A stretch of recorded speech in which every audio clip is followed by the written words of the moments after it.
आपने प्रश्न पूछा कि 12वीं के बाद तैयारी का शेड्यूल क्या होना चाहिए, तैयारी कैसे करें। आप खासतौर पे जब कॉलेज जा रहे हैं, आपके पास समय कम है और आप अपने शेड्यूल को एक ऑप्टिमम रखना चाहते हैं, अच्छे तरीके से उसको करना चाहते हैं।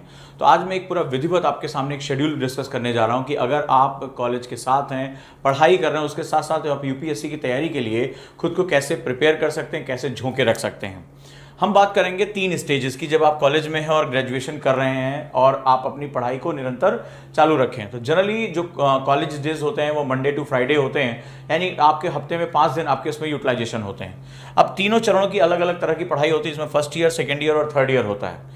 अब मैं सबसे पहले बात करूंगा, अगर आप ग्रेजुएशन फर्स्ट ईयर में हैं, 12th कर चुके हैं और ग्रेजुएशन फर्स्ट ईयर आपका चल रहा है, तो वहां पर आपको अपने कॉलेज को ज्वाइन करने के साथ साथ आप जब उसकी पढ़ाई कर रहे हैं तो कोशिश करिए क्लासेस में आप ऑप्टिमम रह सकें। जो टीचर आपको पढ़ा रहा है उस पर ज़्यादा से ज़्यादा आप फोकस करिए, क्योंकि अपने दिमाग में हमेशा ये रखिएगा कि जितना ज़्यादा आप समय बचा पाएंगे उतना ज़्यादा यूपीएससी को दे पाएंगे। याद रखिएगा, यूपीएससी एक जुनून की कहानी है, एक ऐसा समर्पण है जहां हर समय सोते जागते आपको केवल और केवल सिविल सेवा के बारे में सोचना है। आपको उस तरीके के बारे में सोचना है, उस मुकाम के बारे में सोचना है जहां कल को आप लाखों लोगों की जिंदगी में परिवर्तन कर पाएंगे। लेकिन ये जो समर्पण, ये जो त्याग है, वो आपसे सबसे पहले ले लिया जाएगा और उसकी सबसे बड़ी जरूरत है। जब आप अपने क्लासेस में हो, आपके टीचर क्लासेस कर रहे हो, तो आप कोशिश करिए कि जो नोट्स आप बनाइए वो शॉर्ट नोट्स बनाएं या उनको पॉइंट वाइज करें, ताकि आप क्लास की चीजों को ज्यादा से ज्यादा याद रख सकें, ज्यादा से ज्यादा आप उसको समझ सकें। तो ये हमारा पहला चरण रहा। और इसी के साथ साथ अब जब आप घर आते हैं या उसके बाद आप जो है वो अपने घर पहुंचते हैं, हॉस्टल पहुंचते हैं, तो आप सेल्फ स्टडी के लिए टाइम निकालिए। और इस सेल्फ स्टडी के लिए जो डेली आप कम से कम 3 से 4 घंटे आप डिवोट करेंगे अपने यूपीएससी के लिए, आपको ये टाइम आसानी से मिल जाएगा। सुबह 9 बजे आपका कॉलेज है तो 2 बजे आपकी छुट्टी मिल जाती है, आपको छुट्टी हो जाती है, तो आपके पास जो है वो अमूमन 5 घंटे रहते हैं पढ़ने के लिए। कॉलेज के शुरुआती दौर पे जो है वो बहुत ज़्यादा प्रेशर नहीं रहता है, इतना ज़्यादा जो है वो दबाव नहीं होता है। फेस्ट चल रहे होते हैं, फ्रेशर पार्टी चल रही होती है, क्लासेस बहुत ज़्यादा जो है इनपुट्स नहीं होते हैं। तो ऐसी कंडीशन में आप देखते हैं कि वहाँ पर आपका अपने कॉलेज में जो पढ़ाया गया उसके लिए 1.5 से 2 घंटा मोर देन इनफ है। अगर आप उसको रिवाइज करते हैं तो काफ़ी अच्छे से आपका काम हो जाएगा। आपके जो 3 से 4 घंटे आपको मिल रहे हैं, वो 3 से 4 घंटे आप यूपीएससी के लिए देना शुरू करिए और अपने बेसिक्स को जो है वो डिफाइन करिए। अब हम बात करेंगे कि इन 3 से 4 घंटों में आपको क्या क्या चीजें हासिल करनी है। तो जो आपके पास सेगमेंट्स हैं, जो फर्स्ट ईयर का मैं आपको सेगमेंट दे रहा हूं, उसमें तो सबसे पहले आप न्यूज़पेपर पे सबसे ज़्यादा फोकस करेंगे।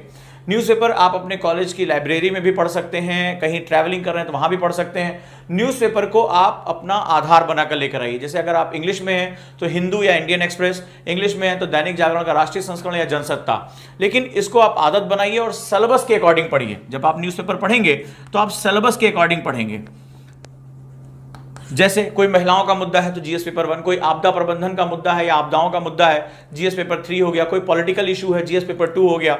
इस तरह की चीजों को आप जो है वो लगातार अपने साथ लेकर आएंगे। दूसरा, यहां पर जब आप शुरुआत करेंगे तो कोशिश करिए जो आपका फर्स्ट ईयर है वो एनसीईआरटी के साथ जुड़ा हुआ हो, एनसीईआरटी आपकी प्रिपेयर हो। एनसीईआरटी जो 6 से लेकर 12वीं तक कुल 52 किताबें हैं यहां पर, जो आपके लिए बहुत इंपॉर्टेंट हो जाती हैं, बहुत महत्वपूर्ण हो जाती हैं।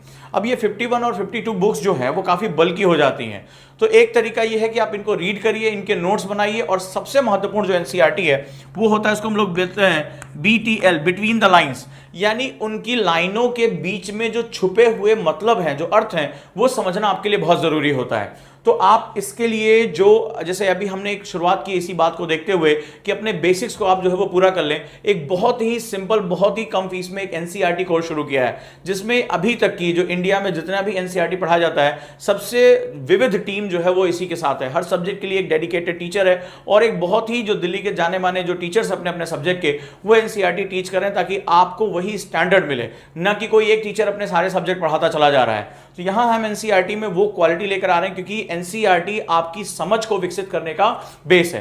तो जो फर्स्ट ईयर है वो आप टारगेट रखिए कि आप एनसीईआरटी को पढ़कर, उनके नोट्स बनाकर, उसके ऊपर ऑब्जेक्टिव क्वेश्चन करके अपने आप को जो है वो 30% तक की तैयारी को अपना बना लेंगे।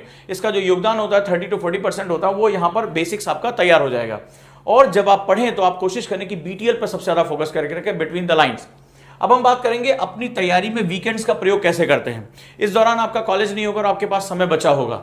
ये जो टाइम आपको मिल रहा है इसको बढ़ाकर यहां पर 6 to 7 आवर्स कर दीजिए आप, यानी वीकेंड पे आप जो है ज्यादा पढ़ाई करेंगे। कई बार आपको ये लगेगा कि आप बड़ी तकलीफ दे प्रोसेस से गुजर रहे हैं, आपको घूमना फिरना, दोस्तों के साथ एंजॉय करना, अभी तो आपने 12th पास किया है, अभी आपके जो है वो एंजॉय करने का दिन है, लेकिन हर समय अपने दिमाग में रखिएगा कि मैंने देश की सबसे प्रतिष्ठित सेवा में जाने का फैसला किया है। आने वाले टाइम में मेरी जिंदगी हमेशा के लिए बदल जाएगी। जब भी आपको थकान होगी, चिड़चिड़ाहट होगी, बोरियत होगी, आपके दोस्त घूम रहे हैं, फेस्टिवल्स में जा रहे हैं और आप अपने आप को वीकेंड में भी पढ़ाई में झोंके रहेंगे, तो हमेशा अपना मकसद, अपने आदर्शों को याद रखिएगा कि आप देश की सबसे प्रतिष्ठित परीक्षा में हैं। आप याद करिएगा कि जो पावर, जो रचनात्मकता, जो प्रतिष्ठा आपको आने वाले समय में मिलेगी, वो आपके समकक्ष जो आज घूम रहे हैं, एंजॉय कर रहे हैं, उनको वो सब नसीब नहीं होगा। तो जो ये समर्पण आप देते रहेंगे वो आपको गहरे समय में, तकलीफ के समय में आगे लेकर जाएगी। तो इस तरह जो है वो आप फर्स्ट ईयर में अपने सेगमेंट्स को लेकर आगे चलेंगे। अब हम बात करते हैं जब आप अपने ग्रेजुएशन के सेकेंड ईयर में आ जाएं। सेकेंड ईयर वो टाइम होता है जहां आप यूपीएससी के लिए बहुत सीरियस अप्रोच लाना शुरू करेंगे, क्योंकि आप 21 साल होते होते या अपने फाइनल ईयर में आते आते आप इस परीक्षा को देने के लायक हो जाएंगे। याद रखिएगा इस बात को। आप ग्रेजुएशन फाइनल ईयर में भी अगर आप 21 वर्ष पूरे हो रहे हैं अर्हता के हिसाब से, तो आप ये परीक्षा दे सकते हैं और देश के सबसे कम उम्र के आईएएस ऑफिसर बन सकते हैं। कई बार यह देखा जाता है कि जो एक परंपरा चली आ रही है कि अभी क्या, अभी 25-26 साल के हो जाएं तब यूपीएससी के बारे में सोचेंगे, तो मैं आप सभी से निवेदन करूंगा कि यूपीएससी के आंकड़े जरूर देख लें। जो नए आंकड़े आ रहे हैं, 21 साल, 22 साल, 23 साल के बच्चे तेजी से यूपीएससी में सेलेक्ट हो रहे हैं और यूपीएससी जो है वो बैकडोर से नए जो युवक युवतियां हैं उनको यूपीएससी में लाने का प्रयास कर रहा है, ताकि उनकी सर्विस का स्पैन बढ़े। और जितना ही आपकी सर्विस का जो है अवधि बढ़ती है, आप उतना ही नेशन के लिए एसेट होते चले जाते हो, बहुमूल्य हो जाते हो। आपकी जो सेवा है, सिविल सेवा, वो अनुभव आधारित है। वहां आप फील्ड वर्क करके सीखते हो कि आप कैसे बेहतरीन ऑफिसर बन सकते हो। आपके सामने जो चुनौतियां आती हैं उनसे आप लड़ते हो। अब हम सेकेंड ईयर की बात करते हैं, तो सेकेंड ईयर में हमें क्या करना है। क्योंकि फर्स्ट ईयर में आपने न्यूज़पेपर में अपना बेस बनाना शुरू कर दिया है। यहां एक मिथ होता है, कई बार बच्चे पूछते हैं कि क्या हमें करंट अफेयर्स अभी से पढ़ना चाहिए। तो मैं आपको बता दूं कि यूपीएससी पैराशूट स्टूडेंट को अवॉइड करता है। आप ये सोचिए कि आप एक साल का करंट अफेयर्स पढ़ के उनको आंकड़े रट के यूपीएससी में कुछ कर पाएंगे, तो ऐसा संभव नहीं है। यूपीएससी मुद्दों पर और विवादों पर बहुत फोकस करती है, और मुद्दों यानी इश्यूज पे और कॉन्फ्लिक्ट्स पे अपना एक दृष्टिकोण बनाना एक लंबी प्रक्रिया होता है। लोग शुरुआत से ही इस काम में लग जाते हैं। न्यूज़पेपर रीडिंग का सिर्फ यह मकसद नहीं होता है कि मुझे करंट अफेयर्स प्रिपेयर करना है। न्यूज़पेपर रीडिंग का जो सबसे बड़ा मकसद होता है वो होता है थॉट्स को डेवलप करना, कॉन्टिन्यूटी को बनाए रखना, और जो विचार आ रहे हैं, चाहे वो उसके पक्ष में आ रहे हो चाहे उसके विपक्ष में आ रहे हैं, उन विचारों पर अपनी एक पकड़ बनाए रखना। तो अगर आप यूपीएससी में जाना चाहते हैं तो न्यूज़पेपर रीडिंग को अपनी आदत का हिस्सा बनाइए। कई बार आप ये कहते हैं हमें समझ में नहीं आ रहा, तो फर्स्ट ईयर में तो मैं आपसे कहूंगा कि आप बस पढ़ने की आदत डालिए। आप नोट्स नहीं बना रहे, कोई बात नहीं, कोई परेशानी वाली बात नहीं है। बस अगर कल को ये बात हुई कि प्रधानमंत्री हमारे किस राष्ट्र में गए, हाउडी मोदी का कॉन्सेप्ट कहां पर जो है वो ऑर्गेनाइज हुआ, ईरान के साथ हमारा मुद्दा क्या है, तो आपको अनसुना नहीं होना चाहिए। आपको ऐसा नहीं होना चाहिए अरे पता नहीं किस बारे में बात करें। आपको ये पता होना चाहिए कि इस समय जीडीपी क्या चल रही है, राष्ट्र में बैंकिंग व्यवस्था में क्या चल रहा है, पॉलिटी में क्या हुआ, मोटर व्हीकल एक्ट क्या नया आया है, उसमें आपको बस उनके बारे में एक जानकारी होनी चाहिए। धीरे धीरे ये जानकारियां छनते हुए आपके गहरे मस्तिष्क में पहुंचेंगी और अब आप यहां पर जो है उस पर एडवांसमेंट कर पाएंगे। सेकेंड ईयर के टाइम में आपको यहां जो सबसे इंपॉर्टेंट फोकस करके रखना है वो अब आप हायर स्टडीज के लिए जाएंगे, यानी यूपीएससी प्री की प्रिपरेशन पे आप लग जाएंगे। तो जो बेसिक बुक्स हैं आपकी, आप यहां पर जैसे बर्नवाल हो गया, जैसे अगर हम बात करें खुल्लर हो गया ज्योग्राफी के लिए, रमेश सिंह हो गया आपकी इकोनॉमी के लिए, ये सब चीजें जो है वो आप अध्ययन करना शुरू कर देंगे। इतिहास के लिए जो आप बेसिक जो है विपिन चंद्रा की बुक्स आप प्रेफर कर सकते हैं, या आपने स्पेक्ट्रम तो एटलीस्ट आप सेकेंड ईयर में पढ़ना जरूर शुरू कर दें। अगर विपिन चंद्रा आप नहीं पढ़ पा रहे हैं तो स्पेक्ट्रम जरूर पढ़ें। इसके साथ साथ जो और किताबें हैं, जैसे अगर हम बात करें तो सुभाष कश्यप की बुक आपके लिए बहुत इंपॉर्टेंट रहेगी अगर आप सेकेंड ईयर में हैं पॉलिटी के लिए। लक्ष्मीकांत तुरंत मत जाएगा, क्योंकि लक्ष्मीकांत में कई इंफॉर्मेशंस ऐसी हैं जो फ्रेशर को समझने में बड़ी दिक्कत करती हैं। तो जो सुभाष कश्यप में बुक लिखी है वो एक टेक्स्ट की तरह लिखी है, जहां पर आप एक रुचि, जिसमें 2 पार्ट आते हैं, वो दोनों पार्ट आप अध्ययन करना जरूर शुरू करें। साथ ही साथ न्यूज़पेपर के साथ जब आप अटैच रहेंगे तो आपको ये चीजें पता चलती रहेंगी। तो सेकेंड ईयर में भी आप सेम टाइम टेबल फॉलो करें। अगर संभव हो तो अपने वीकेंड्स में 1 घंटा आप ऐड करना शुरू कर दें। आपको हर वीक में 2 घंटे एडवांस मिलना शुरू हो जाएगा। लेकिन जब आप सेकेंड ईयर में आएंगे, अब छोटे छोटे शॉर्ट आंसर्स लिखें। यानी इसके साथ मैं एक चीज और अटैच करूंगा और वो है आंसर राइटिंग। इसमें छोटे छोटे शॉर्ट आंसर्स, मुश्किल से 50 वर्ड 100 वर्ड के अंदर आंसर राइटिंग करें। इसका आपको लाभ ग्रेजुएशन में भी मिलेगा और साथ साथ आपकी आंसर राइटिंग प्रैक्टिस भी शुरू हो जाएगी। हाँ, याद रखिएगा, दीर्घ उत्तर आप मत लिखिएगा, लॉन्ग आंसर जो 150 200 वर्ड के अभी मत लिखिएगा, क्योंकि आपके शब्दों की संरचना भी बनना बहुत आवश्यक है। पॉइंट में आप लिख सकते हैं, लेकिन आप आंसर राइटिंग करिए, भले चाहे डेली एक आंसर छोटा सा लिख लीजिए, वीकेंड पे 3 से 4 आंसर लिख लीजिए, आप उसको कंटिन्यू करके रखिए। तो ये सेकेंड ईयर का सेगमेंट है, सेम चलता रहेगा। अब थर्ड ईयर आ जाता है। थर्ड ईयर में कॉलेज में आपको थोड़ा सा दबाव कम हो जाता है, कॉलेज में भी आपकी जान पहचान हो जाती है, आप जो है वो धीरे धीरे चीज़ों को मैनेज करना सीख जाते हैं। तो यहाँ पर जो है सेगमेंट ये होता है कि आप अपने टीचर से भी अच्छी जान पहचान बना लेते हैं, वो भी देखते हैं कि आप लगातार 2 सालों से बहुत अच्छा एकेडमिकली कर रहे हैं, सिविल सेवा में आपका बहुत रुझान है। तो हर टीचर ये चाहता है कि मेरा स्टूडेंट आगे बढ़े, मेरा नाम हो, और कल को अगर आप सिविल सेवक बनते हैं तो सबसे ज्यादा अगर दुनिया में किसी को खुशी होगी तो आपके टीचर को होती है, आपके माता पिता को होती है। तो आपसे उनसे सहयोग, उनसे आप सीधे सीधे बात करें कि मैडम मैं 2 वर्षों से लगा हुआ था और मेरा बेस जो है वो रेडी हो रहा है, अब मैं अपने एडवांस के लिए जाना चाहता हूं, आपकी उससे मदद चाहिए। आप देखेंगे आपका टीचर जो है सहर्ष इस बात को स्वीकार करेगा और आपकी जो है मदद करने के लिए आतुर रहेंगे। अब ये जो थर्ड स्टेज है, बड़ा क्रूशियल स्टेज है। यहां पे आपको हायर लेवल की बुक्स पढ़नी पड़ेंगी, जैसे विपिन चंद्रा हो गया, शेखर बंदोपाध्याय हिस्ट्री के लिए हो गया, इकोनॉमिक्स के लिए इकोनॉमिक सर्वे हो गया, इंडिया ईयर बुक हो गई, इसी तरह की जो लक्ष्मीकांत की बुक हो गई, ये इसके साथ हो गया, गवर्नेंस की बुक, ये आपको पढ़ना पड़ेगा। तो अब आप यहां पर हायर स्टडीज के लिए डिवोट करेंगे, और जो आपकी आंसर राइटिंग है वो लॉन्ग आंसर के लिए यानी 150 वर्ड के लिए चला जाएगा। साथ ही साथ जो थर्ड ईयर में एक और एडिशन होगा, और वो होगा आपके ऑप्शनल के लिए।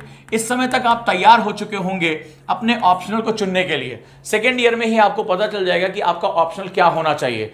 ऑप्शनल बहुत ही केयरफुल होकर चुनना है। आप चाहे तो अपने ग्रेजुएशन के सब्जेक्ट चुन सकते हैं, या जिन सब्जेक्ट्स में आपको जीएस पढ़ने के दौरान रुचि पैदा हुई हो, चाहे वो भूगोल हो, चाहे वो इतिहास हो, चाहे वो पॉलिटिकल साइंस हो, समाज शास्त्र हो, हिंदी साहित्य हो, कुछ भी अगर आपको लग रहा है कि वो आपकी रुचि है, वो आपका सेगमेंट बन सकता है। आप थोड़ी स्टडी भी करते हैं, क्योंकि आपको पता चल जाता है कि इसमें मार्क्स अच्छे आ रहे हैं, कहां से रैंकिंग अच्छी आ रही है, कहां का पेपर जो है वो हमारी समझ में आ रहा है, मेरी रुचि किस में है। इन सब चीजों को आप क्राइटेरिया करना शुरू कर देंगे। तो ये काम आप सेकेंड ईयर से ही करेंगे, ताकि अगर आप 2 या 3 ऑप्शन पढ़ने के बाद, मान लीजिए आपने सेकेंड ईयर में हिस्ट्री ले लिया और कुछ समय बाद आपको लगा कि हिस्ट्री आपको नहीं समझ में आ रही है, या बोरियत हो रही है, या डाटा याद नहीं हो रहा है, तो आप सेकेंड ईयर के एंड तक आते आते उसको चेंज कर सकते हैं। लेकिन आप एग्जाम की तैयारी के समय इसको चेंज करना आपके लिए बहुत घातक होगा। तो आप थर्ड ईयर में आते आते अपने ऑप्शन को फाइनलाइज करके उसकी प्रिपरेशन भी करना शुरू कर दीजिए, उस पर विचार करना शुरू कर दीजिए, और यहीं पर सेम आप अध्ययन करते जाइए। ये जो आप डेली अध्ययन है, ये 4 to 5 आवर्स अब आप करना शुरू कर दीजिए। इस समय आप अपने लक्ष्य के बहुत करीब पहुंच चुके होंगे। तो जो आपका वीकेंड का टाइम है वो 8 से 9 घंटे आपके डेडिकेशन के लिए जाना चाहिए।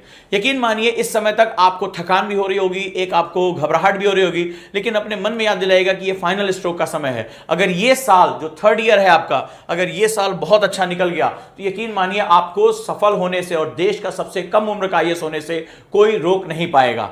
कई बार ये होता है कि अरे अभी ग्रेजुएशन कर लें, एंजॉय कर लें, बाद में देखेंगे। नहीं, जिसको तैयारी करनी होती है, जिसको टॉप रैंक लेकर आना होता है, जिसको इतिहास रचना होता है, वो 12th के बाद बहुत गंभीरता से अपनी तैयारी को शुरू कर देता है। मैं ये नहीं कहूंगा कि ग्रेजुएशन फाइनल में आपका सिलेक्शन हो ही जाएगा, लेकिन यकीन मानिए जब आप एग्जाम देने जाएंगे और एग्जाम में आपकी जो गलतियां होंगी वो आप 1 साल के भीतर आसानी से सुधार सकेंगे।